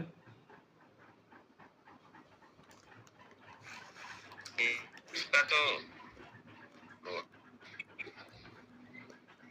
25 लिखा है यहाँ से। डिस्टेंस नहीं पूरा। यस सर, वहाँ तक है, गोल्फ चार्ली का 25। फिर उसके बाद सर फिर आगे देखिए सर, हिसाब लगा लीजिए, इतना से इतना 25 है, तो इतना कितना हो जाएगा? फिर सब 50 हो गया यहाँ से यहाँ तक, फिर 75, लगभग 90 या 90 80 का। अप्रोक्सीमेट हाँ हाँ हाँ बिल्कुल, क्योंकि हमारे पास इंस्ट्रूमेंट नहीं है ना। हम्म 90 के अप्रोक्सीमेट में आएगा 90 DME सर। DME 90 ले लेते हैं, कोई दिक्कत नहीं। DME 90 कहाँ से? रेडियल बोले sir 90। Golf golf Charlie Charlie. Clear है? रेडियल 291 हो जाएगा ना सर? नहीं 291 इधर है, देखो ये जो आप बोल रहे हैं ना इधर है, ये देखो 291 इधर गया है, देखो इधर गया है, आपका जहाज यहाँ है। गोल्फ 40 से लेना है ना? हाँ गोल्फ चार्ली। अच्छा हाँ सर, 90 से कम ज़्यादा है ना, ये देखो 360 और 270 के बीच में है ना? बिल्कुल बिल्कुल। ओके शशिकांत, क्लियर है इतना शशिकांत? Yes sir. है ना? तो किस तरीके से पोजीशन हवा में प्लॉट कर रहे हैं, समझ में आया आपको? तो अभी मैंने आपको जब हम पोजीशन हवा में प्लॉट कर रहे थे, मैंने कहा था कितने डायमेंशन पोजीशन हम हवा में प्लॉट करते हैं? 3 डायमेंशन, करेक्ट? क्या? हाँ क्या क्या था? Radial, distance and altitude, altimeter sir. हाँ ऑल्टीट्यूड। देखो अभी तो आपने सिर्फ खाली रेडियल एंड डिस्टेंस की मदद से बता दिया ना, ऑल्टीट्यूड तो हमने लिया ही नहीं। क्यों नहीं लिया ऑल्टीट्यूड हमने? देखो क्योंकि हमारा जो ये जो पिक्चर है ये आपका 2 डायमेंशनल पिक्चर है।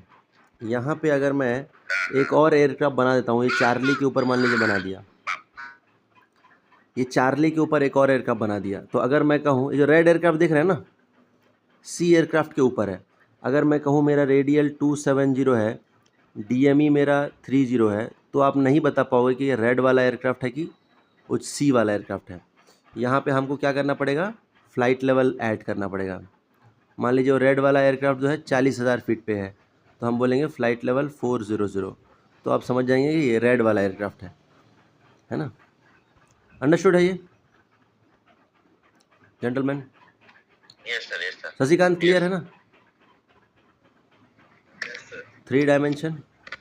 चलो तो आज यहाँ पे कंक्लूड करते हैं, राइट? कंक्लूड करें पतिराम, जीतू, चंदन जी? Yes sir. आज यहाँ पे कंक्लूड करते हैं। नेक्स्ट टॉपिक जो हमारा रहेगा वो रहेगा एनडीबी। तो ये आपने कल कवर किया हुआ है शशिकांत, ये हम कल कवर कर लेंगे। तो क्लियर है इतना वीओआर जेंटलमैन? इवनिंग में सर? हाँ इवनिंग में रहेगा 06:00 PM 6 बजे। ठीक है, ओके चलिए फिर।